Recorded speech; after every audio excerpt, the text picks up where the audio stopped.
സാമൂഹ്യ സേവനമാണ് ലഹരി എന്ന മുദ്രാവാക്യമുയർത്തി കണ്ടശങ്കടവ് പ്രൊഫസർ ജോസഫ് മുണ്ടശ്ശേരി സ്മാരക ഗവൺമെന്റ് ഹയർ സെക്കൻഡറി സ്കൂളിലെ NSS യൂണിറ്റിന്റെ നേതൃത്വത്തിൽ സ്കൂളിൽ പ്രവർത്തിക്കുന്ന സ്റ്റോർ പ്രവർത്തനം തുടങ്ങി.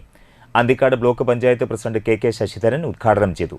Principal A. Abeeda, PTA president CA Murali, SMC chairman PA Kiran, അധ്യാപകരായ Ratheesh Babu, Aleena Mathew, volunteer leaders Nikhitha, Nelson, Madhav Krishna എന്നിവർ സംസാരിച്ചു. 2024 സ്റ്റോർ കുത്തിത്തുറന്ന് 2000 രൂപ മോഷണം പോയിരുന്നു.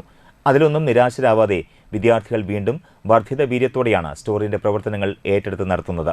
കഴിഞ്ഞ വർഷത്തെ സ്റ്റോറിന്റെ ലാഭവിഹിതം ഒരു വിദ്യാർത്ഥിയുടെ അച്ഛന്റെ കിഡ്നി മാറ്റിവെക്കൽ ശസ്ത്രക്രിയയ്ക്കായി നൽകിയാണ് ഇവർ മാതൃകാ പ്രവർത്തനം കാഴ്ചവെച്ചത്.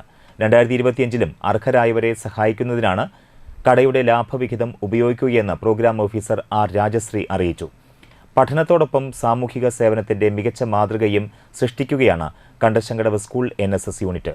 സഹപാഠിക്ക് കൂടൊരുക്കാനിടം എന്ന പേരിൽ വീട് വയ്ക്കാൻ സ്ഥലം വാങ്ങി നൽകിയും ഈ വിദ്യാലയം മാതൃകയായിരുന്നു.